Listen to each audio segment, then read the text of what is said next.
ஆச்சி மசாலா. எந்த சமையலும் ருசி தேடும் ரகசியம் 20 ரூபாய். மல்லி மல்லி மல்லி மல்லி மல்லி. என்னங்க, என்ன திடீர்னு யோசிக்க ஆரம்பிச்சிட்டீங்க? ஒன்னும் இல்ல மல்லி, நேத்து தீபன் பேசிட்டு போனது மனசுல ஓடிக்கிட்டே இருக்கு. அது தீபன் எதையோ டெலிபரேட்டா மறைக்கிறாருன்னு தோணுது. ஆனா அது என்னன்னு தான் புரியல. அதான் நேத்தே பேசணுமேங்க. அதை கேட்டு அவரை கஷ்டப்படுத்த வேண்டாம்னு முடிவு பண்ணுமே. அவர்கிட்ட இனிமே நம்ம கேட்க வேண்டாம். ஆனா நாம இனிமே அதை பத்தி யோசிக்கணும். இதுக்கு முன்னாடி நீ எங்கேயாவது அந்த இன்ஸ்பெக்டர் தீபிகாவை மீட் பண்ணிருக்கியா? ஏங்க, நான் மீட் பண்ணிருந்தா முதல் வேலையா உங்ககிட்ட சொல்லிருக்க மாட்டேனா? இல்ல மல்லி, சில சமயத்துல நம்மளையே அறியாம அவங்க நம்ம லைஃப்ல வந்துட்டு போயிருப்பாங்க. காரணம் இல்லாம நம்ம மேல கோபமாவும் இருப்பாங்க. நம்ம தற்செயலா லைஃப்ல பண்ண ஏதோ ஒண்ணு அவங்கள டிஸ்டர்ப் பண்ணிருக்கலாம். அதனால ஒரு வெஞ்சன்ஸ் வச்சிருப்பாங்க. இந்த மாதிரி நிறைய விஷயம் இருக்கு மல்லி. இல்லங்க, அப்படியெல்லாம் எதுவும் இல்ல. அப்ப எதுக்கு அவங்க உன்னை இந்த கேஸ்குள்ள சிக்க வைக்க அவ்வளவு துடிச்சுக்கிட்டு இருக்காங்க? ஆனா ஒரு விஷயம் மட்டும் எனக்கு தெளிவா புரியுது மல்லி. இவங்க தற்செயலா நம்ம மேல ஒன்னும் கோவப்படல. இவங்க கோபத்துக்கு பின்னாடி தெளிவா ஒரு காரணம் இருக்கு. ஏங்க, இன்னும் இது எங்கெல்லாம் போக போதோன்னு எனக்கு பயமா இருக்கு. மல்லி, நமக்கு இப்ப இருக்கிற ஒரே நம்பிக்கை கத்திய வாங்கின அந்த பையன் தான். அவனை எப்படியாவது தேடி கண்டுபிடிச்சாதான் நாம இந்த கேஸ்ல இருந்து வெளியில வர முடியும். இல்லனா கால சுத்தின பாம்பு மாதிரி இந்த கேஸ் நம்மள துரத்திக்கிட்டே தான் இருக்கும். ஏதாவது ஒரு காரணத்தை வச்சு உன்னை அரெஸ்ட் பண்ண ட்ரை பண்ணிக்கிட்டே இருப்பாங்க.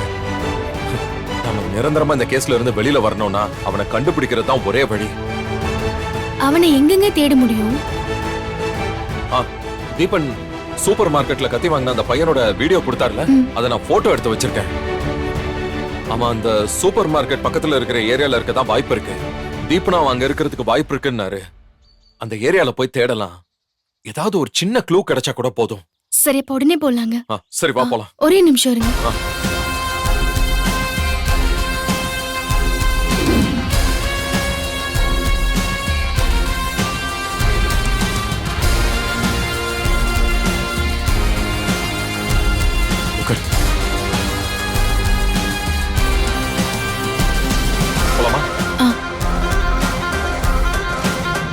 ஆனா இது ரொம்ப பெரிய ஏரியாவா இருக்கு. இங்க போய் அந்த பையனை எப்படி கண்டுபிடிக்கிறது? இப்பதானுங்க ஆரம்பிச்சிருக்கோம். விசாரிக்க விசாரிக்க ஒரு வழி கிடைக்கும். என்ன நம்பிக்கை? நம்பிக்கை தானுங்க வாழ்க்கை. சரி வா, அவர்கிட்ட போய் கேட்போம். ப்ரோ, இந்த போட்டோல இருக்கிற பையனை பாத்திருக்கீங்களா?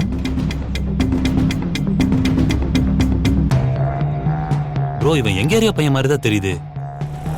ஆனா எங்க பார்த்தா சரியா ஞாபகம் வர மாட்டேங்குது ப்ரோ. சரிங்க ப்ரோ, நான் பாத்துக்கிறேன். ஓகே ப்ரோ, பரவாயில்ல. சரி வா. ஹலோ,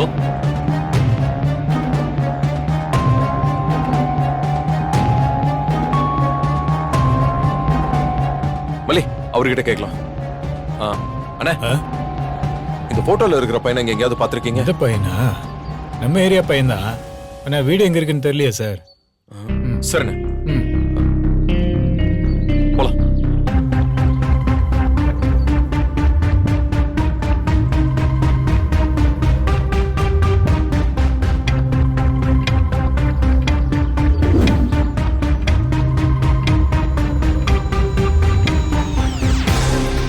ஆனா ஒரு விஷயம் கன்ஃபார்மா இருக்கு மல்லி, அந்த பையன் இந்த ஏரியா பையன் தான். ஆனா வீடு மத்த டீடைல் மட்டும் தான் தெரியல. ஆனா அதை கண்டுபிடிக்கிறதுக்குள்ள உயிரே போயிடும் போலயே. உங்க கை ராசியான கை இல்ல, அதனாலதான் கண்டுபிடிக்க முடியல. என் கையில கொடுங்க, நான் கண்டுபிடிக்கிறேன் பாருங்க.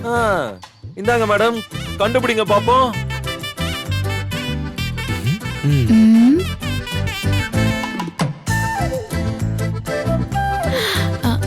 வாங்க சார். இந்தாப்பா. பாட்டி,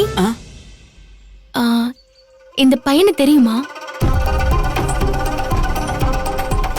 இவனுக்கு என்ன இந்த பையனை தெரியுமா? விஷயம் என்னன்னு சொல்லுமா. இவன் ஒரு திருட்டு பையன், பிஞ்சிலே பழுத்தது. போதைக்கு திருடுறது, திருடின காசுக்கு குடிக்கிறதுன்னு சும்மா சுத்திக்கிட்டு இருக்கிறவன். இவனை மாதிரி தெருவுல 10-12 இருக்கு. அதுல ஒண்ணுதான் இது. ஆமா, இப்ப இந்த பையனை எங்க பார்க்கலாம்? இதுங்களுக்கு ஏது அட்ரஸ்? அப்படியே திரியுங்க. பார்த்து புடிச்சிட்டு வர வேண்டியதுதான். ஏன் உங்க வீட்ல எதுவும் திருடிட்டானா? வரவங்க எல்லாம் அதுக்காக தான் தேடி வருவாங்க. இல்ல பாட்டி, நாங்க வேற ஒரு விஷயமா தேடி வந்திருக்கோம். ம், ஆனா அதுவும் இந்த மாதிரி ஒரு விஷயம்தான். சரி. பாட்டி நாங்க இந்த ஏரியாவுக்கு புதுசு. இந்த பையனை ஒரு விஷயமா பார்க்க வேண்டியது இருக்கு. எங்க போனா பார்க்கலான்னு கொஞ்சம் தெளிவா சொல்ல முடியுமா? கோயிலுக்கு பின்னாடி கேரம் போர்டு விளையாடுவான். அங்கதான் பாத்திருக்கேன். அப்பப்ப ஏதாவது ஒரு திருட்டு பைக் ஓட்டிட்டு திரிவான். அப்புறம் 1-2 சமயத்துல போலீஸ் அடிச்சு இழுத்துட்டு போகும். அவனுக்கு வீடெல்லாம் கிடையாது. ஆ, கோயிலுக்கு கோவில் பின்னாடி பக்கம் போனா பார்க்கலாமா? கோவிலுக்கு பின்னாடி போய் பாருமா, அங்கதான் திரிவான். ஆ, சரி. ரொம்ப thanks, தேங்க்ஸ் பாட்டி. நான் தான் சொன்னேன்னு சொல்லாதீங்க. கடைய உடைச்சு போட்டுருவாங்க பொறுக்கி பசங்க. அதெல்லாம் சொல்ல மாட்டோம் பாட்டி. ம், சரிப்பா. எப்படிங்க ஒரே ஆள்கிட்ட விசாரிச்சு கண்டுபிடிச்சிட்டேனா? செம மல்லி. போலாம். தேங்க்ஸ் பாட்டி. ம், சரிப்பா. பாத்து பத்திரம்.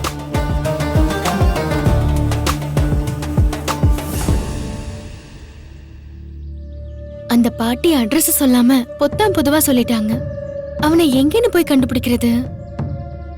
அட்ரஸ் எப்படி பாட்டிக்கு தெரியும்? அந்த கடை வச்சிருக்கிறதுனால அவன் இந்த பக்கம் அடிக்கடி போறத கவனிச்சிருப்பாங்க. ம், அவன் பொறுக்கி கெட்டவன் திருடன்னு நிறைய விஷயம் சொன்னாங்களேங்க. அதெல்லாம் ஒரு தெருவுல இருக்கும்போது ஒருத்தரை பத்தி தெரியும்ல. அதுவும் அவங்க பூக்கடை வச்சிருக்காங்களே, அவங்க தெருவுல எல்லாரையும் கவனிச்சுக்கிட்டே தான் இருப்பாங்க. ஆ. ஏங்க அந்த பையனா?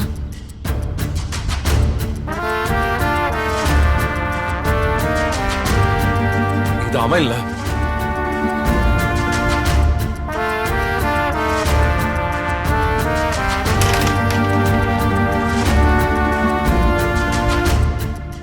மல்லி, அங்க 2 பேர் கேரம் போர்டு விளையாடிக்கிட்டு இருக்காங்க பாரு. அந்த பையன் கேரம் போர்டு விளையாடுவான்னு பாட்டி சொன்னாங்கல்ல. வாங்க போய் பார்க்கலாம். ஆ.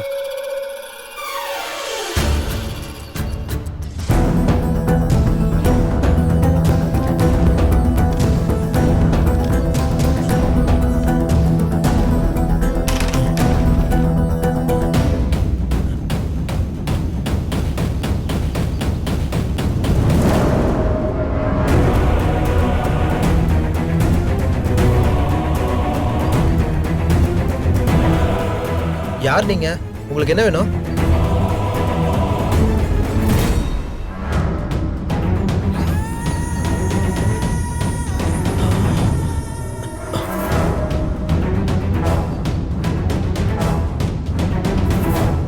போன 12ஆம் தேதி நீ எஸ்டி சூப்பர் மார்க்கெட்ல ஒரு கத்தி வாங்கினல்ல.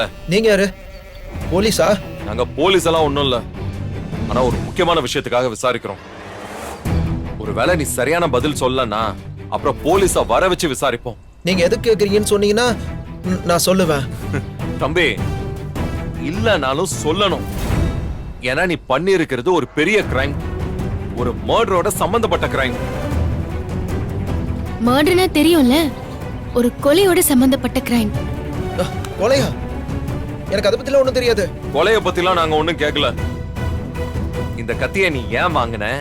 நீ வாங்கின கத்தி எங்க வீட்டுக்கு எப்படி வந்துச்சு? இங்க பாருங்க, கத்தி உங்க வீட்டுக்கு வந்த கதையெல்லாம் எனக்கு தெரியாது. ஒரு நாள்